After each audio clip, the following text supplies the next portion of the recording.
you for being a friend. Travel down the road and back again. Your heart is true, you're a pal and a confidant. And if you threw a party, he invited everyone you knew, you would see the biggest gift would be from me, and the card attached would say thank you for being a friend.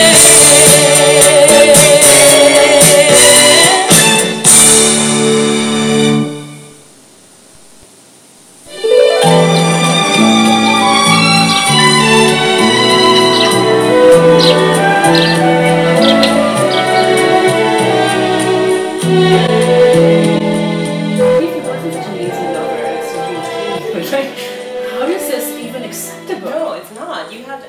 Good morning. Hello, congratulations. Hey guys! Hey. So, how do you feel about the retrospective? Do not be modest. Did we miss anything after we left?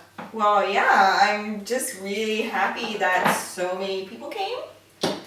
And I'm feeling pretty exhausted right now. Yeah, of course. Hey, wait, did you see Mindy Collin came? I actually talked to her and she told me she was a huge fan of your book. And wait, did you get a chance to speak to that curator from that new space in Rio? She wanted to talk to you? Oh, yeah. I had a few minutes with her.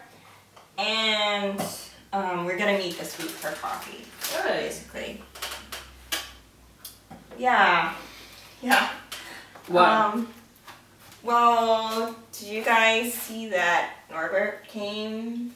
Who was that? You know, when we were at Goldsmiths together, the escalator man, the Austrian guy. I don't think I remember him. I didn't realize you guys were still in touch. Well, you know, he passed me this note. He stuffed it in my blazer at the show. Blazer notes. Blazing. When we met 500 years ago, or maybe 20, you sighed and complained, I am a train station, deserted, because people only came to me with the intent to leave. Now we meet again, 500 years later, or maybe 20, and you say, I am a palace, arrived, because they all come to me with the intent to feel awe. Even you have come, you say, as I press my nose against the glass, against the glow, against the columns, at the palace. Everyone is welcome, you say, to stay for it. Okay. So, what does this note mean? This is like a train wreck. Yeah. This is like on a Titanic. Steamy car doors, columns. It's steamy. Right. It just shows that he always had me in mind. Okay. We've just been passing ships, waiting for the right moment. But we just haven't had the right time. Oh, you mean like that time when you first met him and he was still living with his ex-girlfriend of 7 years? Yeah, well, and there was that time my dating blog blew up and became a TV show, and he didn't want to get too close because he might end up in a script. I mean, who could really blame him? Or like that time when you were about to move in with Matthias and you ran into him at the film festival in Berlin? Well, I told him I had to think about it. And then he went and married his intern? She had that huge estate in the English countryside. Aw, come on. Sociopaths have the right to love as well. It's amazing how he always seems to fall in love with people with really great property. Well, I never managed that. And I think the last time you told me about him, he'd just gotten divorced. But then I had to go on that year-long residency in Japan. Maybe this will be our time.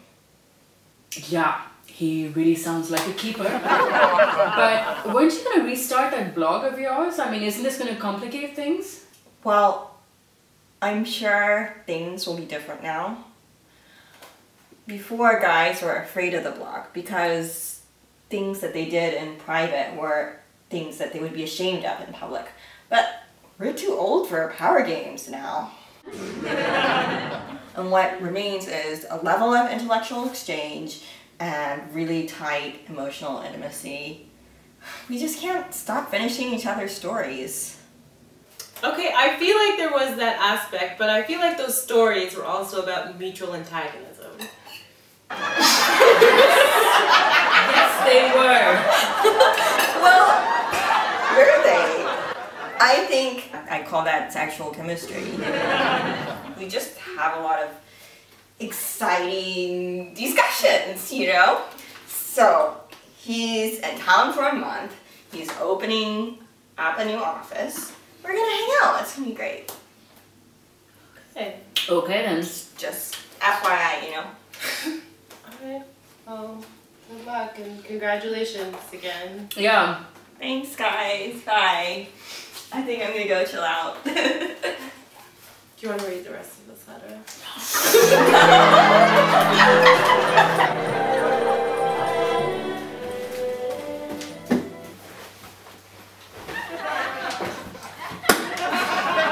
Hey, have you guys seen my hat? No. What's going on? I have to meet Norbert in an hour. You know, it's the hat I wore when I first met him. And one time he sold it on eBay as the artist hat to cheer me up. Wow, this is like the 4th time that you've seen him in 3 weeks. Things must be going really well, huh? Well, they are. We went to the Wes Anderson retrospective at the Prince Charles Cinema last week. And I felt like we were picking up right where we left off. His fingers were digesting my thighs again.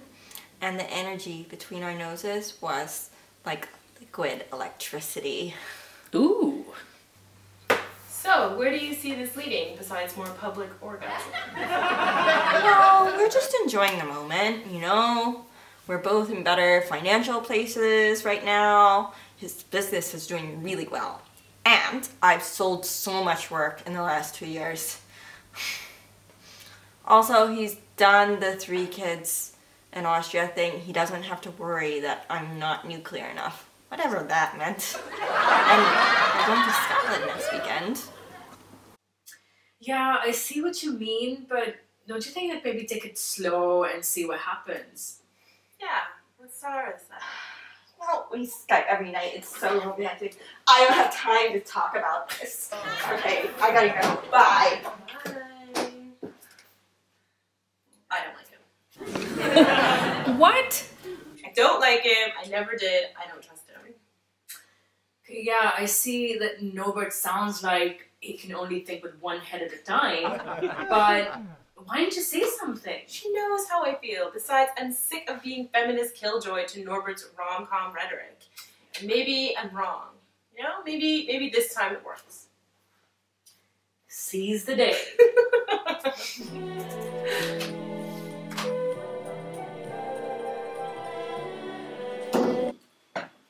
I mean, she just seems like really upset all the time. Oh, I said to her, it's something. Good morning. what's wrong? I forwarded you Norbert's email like 10 minutes ago. Okay. We're not going to Scotland. He always puts a pause on our experiences. And you're surprised because? Well, what's the pause? He's getting back together with his ex-wife. Yeah, that's about it. The plot thickens. He accused me of being too emotional and trying to use my emotions to manipulate him into a relationship. How come I don't have the right to have feelings? Why do men always treat my emotions like a yeast infection? Please take some medicine, lady, and hope it goes away. Indrani, you are emotional, but who gets to decide what's an appropriate amount? You. Yeah. You've always been open about how you feel. This is just about him needing to assign blame for getting away with his oscillating emotions and indecisiveness. You need to be with someone that respects you, that respects your feelings. Well, I have a better relationship with my blog. Unfortunately, kind of platonic. Date number 1532. Passing ships, keep it moving. There may be cannon fire. This is an all-female pirate ship, and we're ready to board with sabers. We we specialize in castration.